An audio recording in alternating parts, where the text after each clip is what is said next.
Hello friends, welcome to Sai Kiruba's kitchen. February 14th Valentine's day அன்னைக்கு art இன் ஷேப்பில் ஏதாவது ஒரு ரெசிபி செய்தே ஆகணும்னு யோசிக்கும்போது பளிச்சுன்னு இந்த கேக்கு தான் ஞாபகத்துக்கு வந்தது. டேட்ஸு கூட நிறைய நட்ஸு சேர்த்து நல்ல சாஃப்டாக, நல்ல ஸ்பாஞ்ச் மாதிரி, நல்ல சூப்பர் டேஸ்ட்டில், நல்ல ஹெல்தியான ஒரு ஸ்பாஞ்சி டேட்ஸ் நட்ஸ் கேக்கு எப்படி பண்ணுறதுன்னு பார்க்கலாம் வாங்க. இந்த கேக் பண்ணுறதுக்கு இன்றைக்கி நான் 100 கிராம் பேரிச்சம்பழம் அந்த விதையெல்லாம் எடுத்து வச்சுருக்கேன். நல்ல பழுத்த பேரிச்சம்பழம் இது. இந்த மாதிரி எடுத்து வச்சுருக்கேன். இப்போ இதை நம்ம ஒரு சாஸ்பேனில் சேர்த்து லைட்டாக வேக வச்சு எடுத்துக்கலாம்.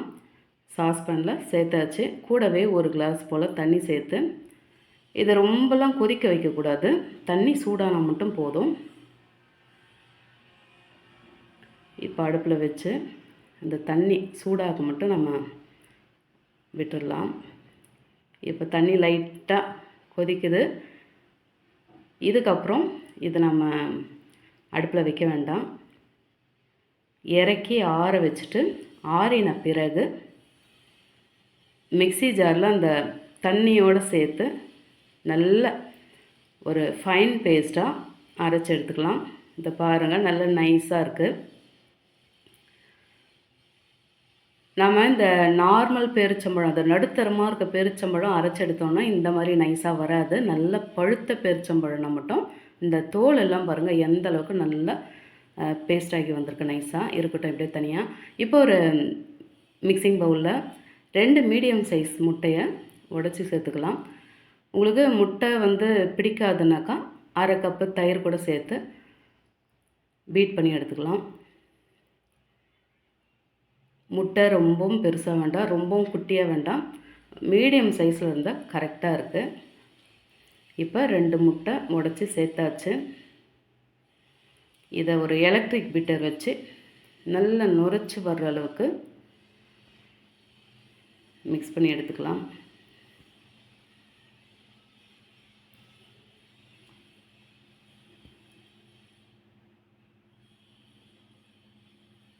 நல்லா மிக்ஸ் ஆகி நல்லா நுரைச்சி வந்திருக்கு. இப்போ இது கூடவே 1/2 கப்பு ப்ரௌன் சுகர் நான் பவுடர் பண்ணி வச்சுருக்கேன். அதையும் சேர்த்து திரும்பவும் அந்த பீட்டர் வச்சு நல்லா பீட் பண்ணி எடுத்துக்கலாம். இந்த கேக்குக்கு நல்ல ஒரு கலரை தர்றது இந்த ப்ரௌன் சுகர் தான். அதனால் கட்டாயம் ப்ரௌன் சுகர் சேர்த்து கேக் பண்ணுங்கள். தவிர உடம்புக்கும் நல்லது. இப்போ நல்லா பீட் பண்ணி எடுத்தாச்சு. இது கூடவே 75 கிராம் பட்டரை உருக்கி வச்சுருக்கேன். அதையும் சேர்த்தாச்சு. நம்ம அரைச்செடுத்த பேரிச்சம்பழ பேஸ்ட்டையும் சேர்த்து திரும்பவும் நல்லா பீட்டர் வச்சு நல்லா ஒரு சேர நல்லா அடித்து கலந்து எடுத்துக்கலாம். அவ்வளோதான், கலந்து எடுத்தாச்சு. இனி பீட்டருக்கு வேலை இல்லை, அதை அப்படியே தனியாக வச்சுட்டு இப்போ இதில் ஒரு சல்லடை வச்சு அதில் 1 கப்பு மைதா மாவு சேர்த்துருவோம்.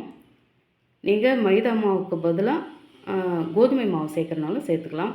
கூடவே 1 spoon baking powder, 1/2 spoon baking soda, 1/4 ஸ்பூனுக்கும் குறைவாக உப்பு சேர்த்து இதை நல்லா சலிச்சு விட்டுருவோம். நல்லா சலிச்சாச்சு. இது கூட 1/2 கப்பு ரவை சேர்த்து இப்போ இது எல்லாத்தையும் ஒரு ஸ்பேட்டுலா வச்சு நல்லா கலந்து எடுத்துக்கலாம்.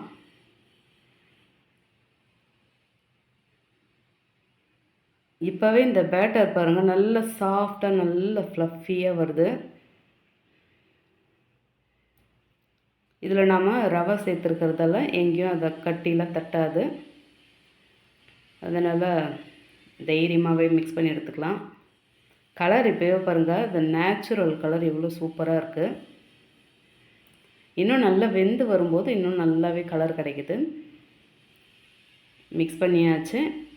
இப்போ இதில் 1 ஸ்பூன் வனிலா எசன்ஸ் சேர்த்துருவோம். இப்போ இது எல்லாத்தையும்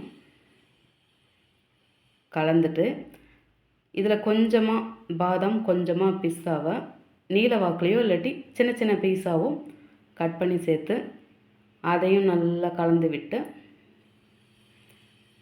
உங்களுக்கு ட்ரை ஃப்ரூட்ஸ் சேர்க்கணுன்னாலும் நீங்கள் இந்த அத்திப்பழம், காஞ்ச திராட்சை இதெல்லாம் கூட சேர்த்துக்கலாம். இந்த ரவை சேர்த்து கலந்த பிறகு ஒரு 10 நிமிஷம் அப்படியே வச்சுட்டு அதுக்கப்புறமா ரவை நல்லா ஊறின பிறகு அது எந்த அளவுக்கு கெட்டியாக இருக்கோ அதுக்கு தகுந்த மாதிரி பால் சேர்த்துக்கோங்க. இப்போ இதில் நான் 1/4 கப்பு பால் சேர்த்துருக்கேன். இப்போ இது எல்லாத்தையும் நல்ல ஒரு முறை கலந்து விட்டுக்கலாம். அவ்வளோதான், நம்மளோட கேக் பேட்டர் ரெடி ஆயிடுச்சு. ஏற்கனவே நம்ம ரெடி பண்ணி வச்சுருக்க ஆர்டின் ஷேப் கேக் டின்னில் இன்றைக்கி வேலண்டைன்ஸ் டேக்காக நான் ஆர்டின் ஷேப் எடுத்தேன். உங்கள்கிட்ட எந்த டின் இருக்கோ அந்த டின்னில் நீங்கள் கேக்கை ஊற்றி எடுத்துக்கலாம். கொஞ்சமாக பட்டர் க்ரீஸ் பண்ணிட்டு அதுக்கு மேலே பட்டர் ஷீட்டு கட் பண்ணி சேர்த்து அதுக்கு மேலே கொஞ்சமாக பட்டர் க்ரீஸ் பண்ணி இந்த பேட்டரை சேர்த்து நல்ல ஒரு முறை தட்டி விட்டு, அப்படி இல்லாட்டி ஒரு டூத் பிக் வச்சு இந்த ஏர் பபிள்ஸ்லாம் வராமல் இது ஒரு முறை கலந்து சுற்றி மிக்ஸ் பண்ணி விட்டு அதுக்கும் மேலே கொஞ்சமாக கட் பண்ணி வச்சுருக்க இந்த நட்ஸ் எல்லாம் சேர்த்துக்கலாம். நட்ஸு சேர்த்துட்டு லைட்டாக அதை அழுத்தி விட்டுருங்க. அப்போ தான் அது வெந்து வரும்போது உதிராமல் இருக்கும்.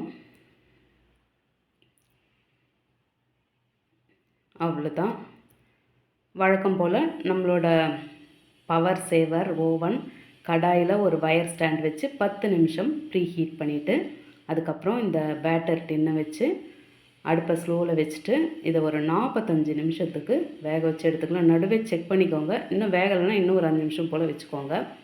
இதோ பாருங்கள், சூப்பராக வெந்து வந்திருக்கு. எனக்கு இதுக்கு ஒரு 50 நிமிஷமாச்சும் ஆச்சு.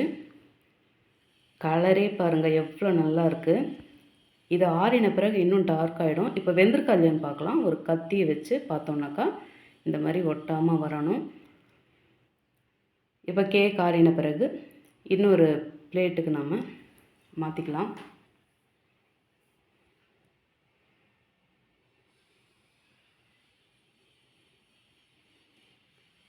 அவ்வளோதான், எவ்வளோ அழகாக வந்திருக்கு பாருங்கள். பட்டர் ஷீட்டை அந்த டின்லேயே அப்படியே ஒட்டிடுச்சு, அதனால் அது எடுக்க வேண்டிய அவசியம் இல்லை. இப்போ திருப்பி போட்டு பார்த்தாக்கா எவ்வளோ அழகாக இருக்குது பாருங்கள். மேலே அந்த கட் பண்ணி சேர்த்த இந்த நட்ஸு, இந்த கேக்கோட கலரு, இதை கட் பண்ணவே மனசில்லை, இருந்தாலும் உங்களுக்காக இதை கட் பண்ணி எப்படி இருக்குன்னு பார்த்துருவோம். இது எந்த சைடு கட் பண்ணணும்னு தெரியல, நடுவில் கட் பண்ணாலும் இதயத்தை கட் பண்ண மாதிரி ஆகிடும்னு சொல்லிட்டு சைடில் கட் பண்ணி எடுத்தாச்சு.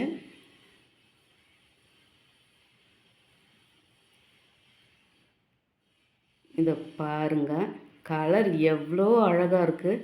இந்த கலரே சாப்பிடாதவங்கள கூட சாப்பிட வச்சிரும். நல்ல ஒரு சாஃப்டாக இருக்குது. ஈவினிங் டைமில் டீ டைம் போல் நம்ம இந்த கேக் சரியான சாய்ஸாக இருக்கும். இந்த கேக் செய்து வச்சிட்டோம்னாக்கா நல்ல ஒரு 2-3 நாளைக்கு கூட நல்லாயிருக்கும். இதை பாருங்கள் எந்த அளவுக்கு சாஃப்டாக இருக்குன்னு. நல்ல ஹெல்தியான நல்ல டேஸ்டியான இந்த கேக்கை நீங்களும் செய்து சாப்பிட்டு எப்படி இருந்ததுன்னு கமெண்ட்டில் சொல்லுங்கள். ரெசிபி பிடிச்சிருந்தால் லைக் பண்ணி அப்படியே நம்ம சேனலை சப்ஸ்கிரைப் பண்ணி பக்கத்தில் பெல் ஐக்கானை அழுத்தி அதில் ஆலையும் டிக் பண்ணிக்கோங்க. தேங்க்ஸ் ஃபார் வாட்சிங்.